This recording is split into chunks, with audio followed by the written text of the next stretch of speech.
Hello and welcome to this edition of FYI Weekly, your official source for City of Greensboro news and information. The Greensboro City Council approved a bond referendum for the spring 2022 ballot. Voters will have an opportunity to consider approving up to $135 million in bonds to support a variety of proposed city projects. Council passed the resolution to call for a general obligation bond referendum to be held during the general election. The bonds break down to $6 million for law enforcement facilities, $14 million to support fire operation facilities, $15 million in transportation bonds, and an allocation of $30 million to fund housing projects. Last but not least, voters will have the opportunity to vote for a $70 million bond for parks and recreation. In economic development news, the Greensboro City Council agreed to award more than $160,000 to TAT Piedmont. This is part of an economic development incentive grant to assist the company with making property improvements, purchasing new equipment, and creating jobs. TAT Piedmont's proposed expansion will result in an estimated investment of $14 million, creating 85 new jobs over 4 years. The City Council also voted to award more than $126,000 in an economic development incentive grant to RPM Wood Finishes Group. The grant spans 3 years and will be used to fund property improvements, purchase new equipment, and create jobs. Over this period, RPM Wood Finishes Group plans to invest $20 million, creating more than 50 new jobs. A bid in the amount of nearly $14 million was approved for a contract for the Alamance Church Road Widening Improvement Project. In addition to widening a portion of Alamance Church Road, the work will also include the realignment of Bristol Road. Other construction includes corresponding storm sewer, sidewalks, driveways, and the installation of ADA-compliant wheelchair ramps. The Alamance Church Road improvements are slated to begin early next year. In total, more than $40 million was approved by the Greensboro City Council to support infrastructure projects throughout the Gate City. The city developed a partnership with Cone Health to share a series of brief and informative videos designed to inspire you to make better choices when it comes to healthy living. Following these tips is an easy way to help each of us improve our quality of life. Let's take a moment to check out today's news for your health. Are you experiencing stress due to remote learning during COVID-19? If so, you're not alone. We're going to talk about ways to manage the stress as remote learning continues during this new normal. This is a stressful time for all of us, and it is normal and appropriate for parents and for children to be experiencing the stress of COVID-19. Something that's been especially stressful is that it's put so many parents in the situation of having to juggle working from home with managing their children's remote learning. One thing that I recommend is looking for ways to establish boundaries. You could do that through establishing some semblance of a routine. It doesn't have to be a strict schedule, but just making sure that you have, regular meal times and times of day when you're definitely working and times of day when you are definitely not working. So one thing I definitely recommend is that parents try to set aside time for quality time with their kids. We're around each other more now, but the quality of that time has gone down for many of us. Try to set aside time for quality time so that you're not always trying to work while they're trying to go to school in the background, but that there are also dedicated times that you spend to just enjoy each other's company. When you see your child feeling stressed, one thing that I definitely recommend is being an active listener. So rather than waiting for your child to reach out to you, reaching out to them and letting them know that this is stressful and you're here for them. If your child doesn't want to talk about it, that's okay. Go ahead and give them their space. But at least that way they know that you're there and that their stress is normal. It's not something strange or wrong about them. When your child does come to you with concerns, the first thing that I recommend is to just listen to them. As parents, it's really normal to have an urge to comfort our children and reassure them that things are okay. But in this situation especially, that could inadvertently have the effect of invalidating their feelings. After you've listened to their concerns, see if there's something that they can do today that might make them feel a little better. We can't make the pandemic go away, but maybe there's some small thing that they can control in their life right now that might bring them some sense of relief. While a certain amount of stress is normal and even appropriate, there are some symptoms that may be a sign that you could benefit from further treatment. Among adults and children, these can include difficulties with sleep, changes in appetite that cause an impact on weight, either weight gain or weight loss, loss of interest in activities you or your child used to enjoy, difficulty focusing or paying attention, more frequent bouts of tearfulness, or even increased irritability. You may also experience excessive worry and difficulty relaxing, or a lack of energy and persistent feelings of fatigue. While children may also demonstrate all of those symptoms, they may also have unique symptoms of anxiety and depression. These can include fluctuations in grades. So for example, if you notice your child struggling with a subject that used to be easy for them, many children will manifest symptoms of anxiety and depression physically. So your child may complain of stomach troubles and not really be able to identify the cause. If your child is having difficulty focusing or avoiding activities that they used to like, that could be due to anxiety or depression related to the COVID-19 pandemic. If you or your child are experiencing any of these symptoms, or if you would simply benefit from talking to someone, many providers are offering telehealth visits that you can attend from the safety of your own home. While this time is challenging, it's important to remember that remote learning helps slow the spread of COVID-19 and keep children and family members safe. This will not last forever. By following these steps while remembering to wash your hands regularly, wear a mask when in public, and practice social distancing, we will get through this pandemic. A highly traveled road is closed for much-needed infrastructure upgrades, causing drivers to take a detour. We'll have that story and more news coming up after the break. Stay with us.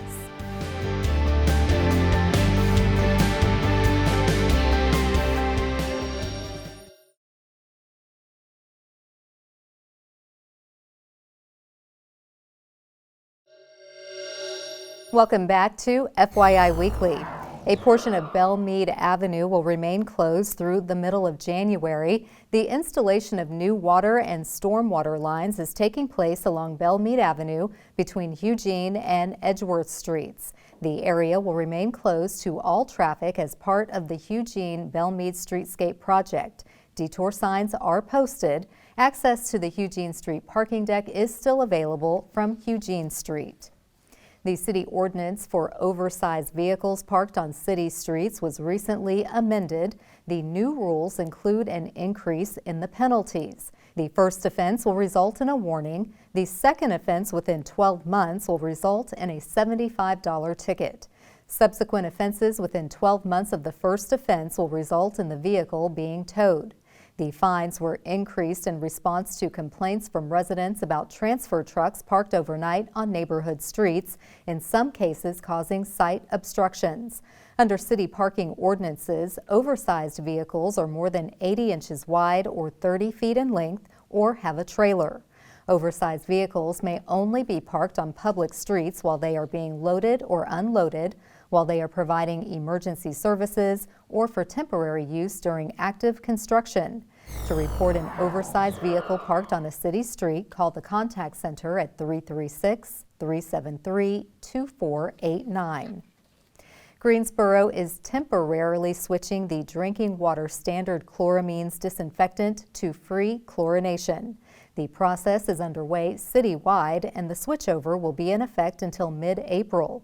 This water quality preventative maintenance program is used to maintain and optimize the water quality in the city's drinking water distribution system. The first area affected is near Piedmont Triad International Airport, near Regional Road and Swing Road, extending west to the county line at Colfax. During this maintenance, some users may notice temporary taste or odor differences in their water. This is a normal part of the transition and does not adversely impact water quality. Both chlorinated and chloraminated water are safe for drinking, cooking, and other general uses. Specialized industries that use water in their production process should take precautions. These customers will be contacted directly. For more information, visit the city's website or call the Environmental Protection Agency's Safe Drinking Water Hotline at 1-800-426-4791. By now, most people have decked the halls by applying candles and strings of lights to spread holiday cheer. Coming up after the break, we'll talk about how to prevent the holidays from going up in smoke. Stay with us.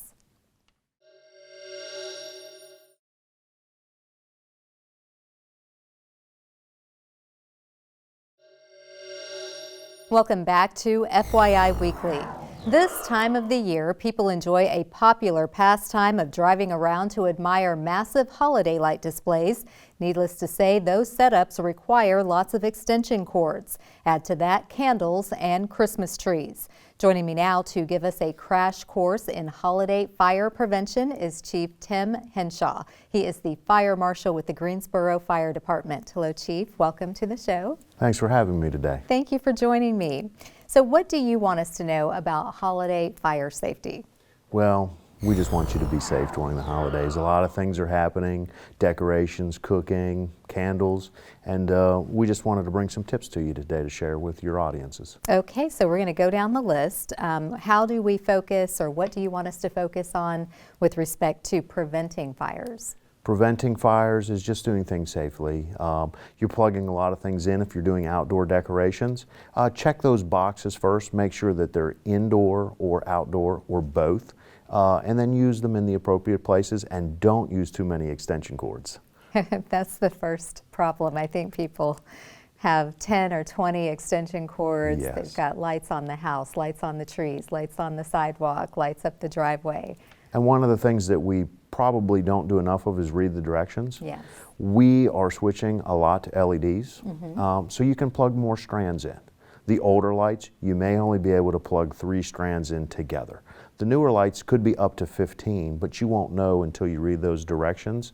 So with your blow-ups and outside decorations, check those tags. That way you know if you're plugging them in correctly. If you don't, there's always that chance of a fire. Yeah, that's a really good point. And LEDs are taking over, and they don't burn as hot.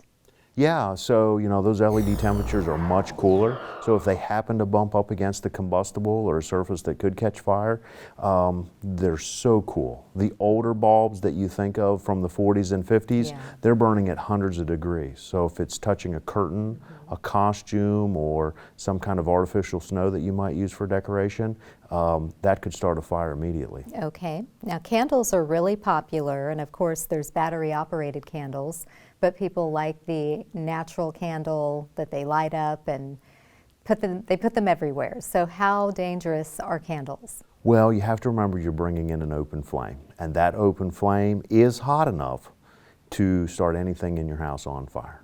So what we want you to do is think about first where you're placing the candle. If you're going to use an open flame traditional candle, is it in a votive? Is it on a table? We don't recommend coffee tables or nightstands or end tables, things like that, where they're in arm's reach or could be bumped. So look for a solid surface, look for a non-combustible surface, and place that candle there. And you don't want to leave it unattended. So once that candle is lit, if you're not in the room, we really recommend that you extinguish it. If the flame is too big, you can also cut the wick and reduce that flame. So if it's coming out of the votive or the container, you can trim that wick a little bit, get that flame so that it stays in the container. That way if you walk by, it doesn't catch your sleeve or something outside of the votive on fire. Okay, very good advice. Now Christmas trees are very popular, so you either go natural or artificial. Is either one any safer than the other? I would say neither one is safer than the other. If you take it out of its safety realm, then you could have a danger. But we, the fire department, we do like our natural fresh cut North Carolina trees.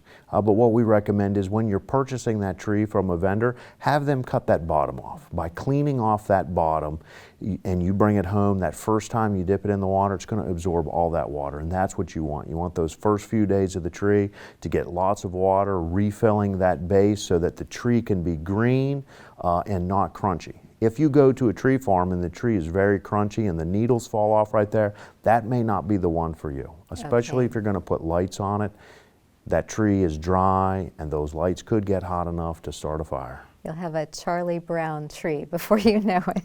And thank you for reminding folks they have to water the natural tree. I don't know if people think about that. You got to check that every day. Before you head out for work, Yes. Check your tree water, especially those first few days. It needs to be done daily. Yes, and if you have lights on a natural tree, that would be your source of heat. Your source of heat, and then those candles around it, depending on where you place it. We don't recommend candles on the actual branches. While that really looks good in the movies and in storybooks, we don't recommend that. Yeah. We want our candles to be a little farther away from that tree.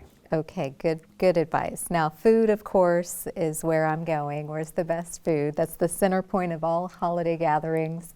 But you've got to cook the food. So what do you want to, what advice for cooking safety do you want us to take away? Well, we want everybody to have fun and a good time in the kitchen, and we know you're going to cook, right? So first off, just think about what appliance you're using. If it's a portable appliance and it plugs in and it's on the countertop, or it's an oven or a range, what we want to remind you is cooking is the leading cause of fires in the city, and we don't want you to go and leave it unattended.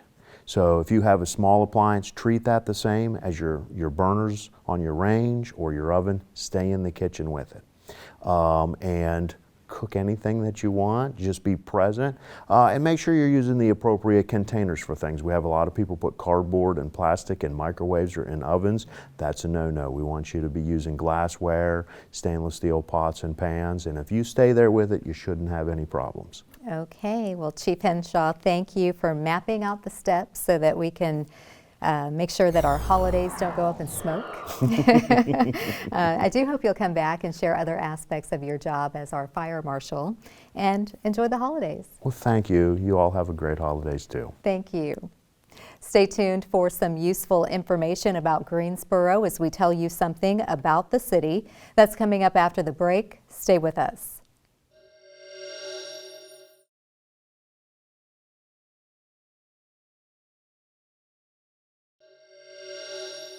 Welcome back to FYI Weekly. One way to stay informed about decisions that impact you and our city is by attending or tuning in to City Council meetings at 5:30 p.m. on the first and third Tuesday of the month. The fourth Tuesday is reserved for a meeting as needed.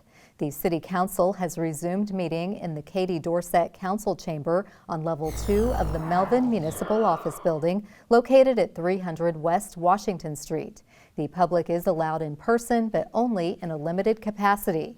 Those who choose not to be in the building can participate virtually.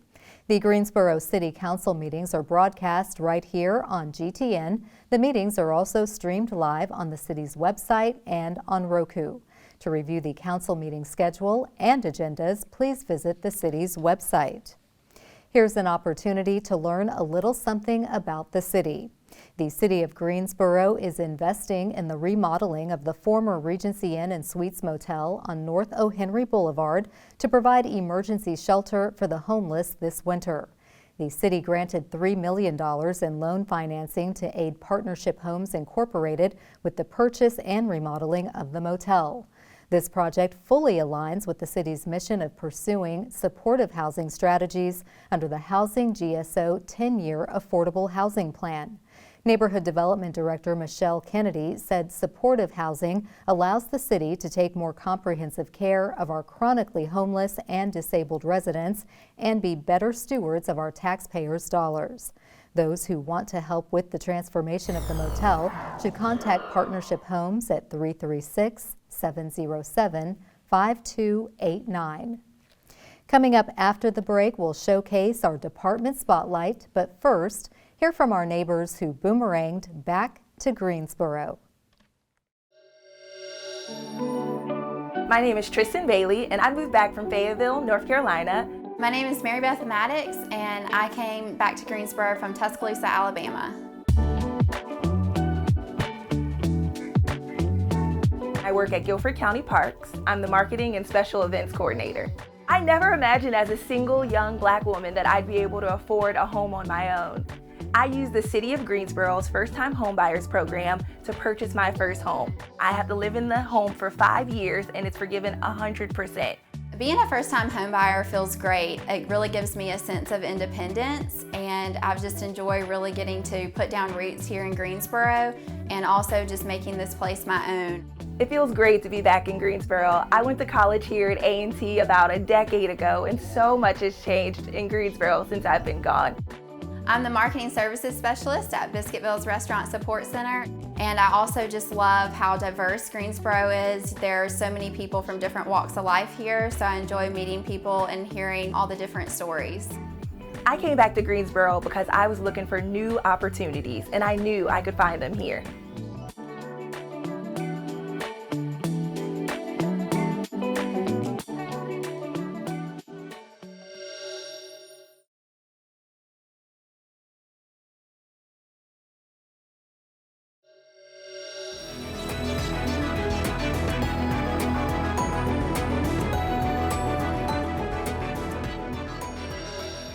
Welcome back. The City of Greensboro has more than 20 departments and several divisions committed to serving you, our residents and visitors. Let's go behind the scenes in our department spotlight. In order to enhance the presence of public safety officers, City Council approved the purchase of 20 new police patrol vehicles. This is the first in a series of annual purchases to start a police patrol take-home vehicle program at the Greensboro Police Department. This initial purchase totals $1.2 million. Straight ahead on the other side of the break is this week's Way to Go GSO shout out. Stay with us.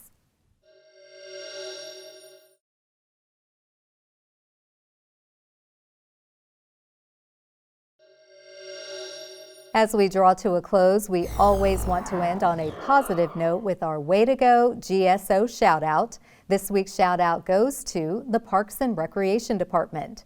The city will host its annual Wreaths Across America Day to honor military veterans. The event will take place at 11 a.m. on Saturday, December 18th at Forest Lawn Cemetery. A shuttle will transport visitors and volunteers from the parking area at J.C. Park to the cemetery. Volunteers will lay wreaths on the graves of veterans. To volunteer, no sign-up is required and all ages are welcome. To sponsor a wreath, visit the Wreaths Across America website and make an online donation. J.C. Park is located at 3802 J.C. Park Drive in Greensboro. That concludes this edition of FYI Weekly, but you can easily stay connected to the latest city news by linking to us on Facebook, Twitter, YouTube, and Instagram. Alexa users can subscribe to our 5-minute flash briefings, which airs on 90.1 FM and 100.7 FM. Be sure to download our weekly podcast, Talk City Greensboro, and now GTN is streaming on Roku. For all of us here at the City of Greensboro, thanks for watching, and we'll see you next time.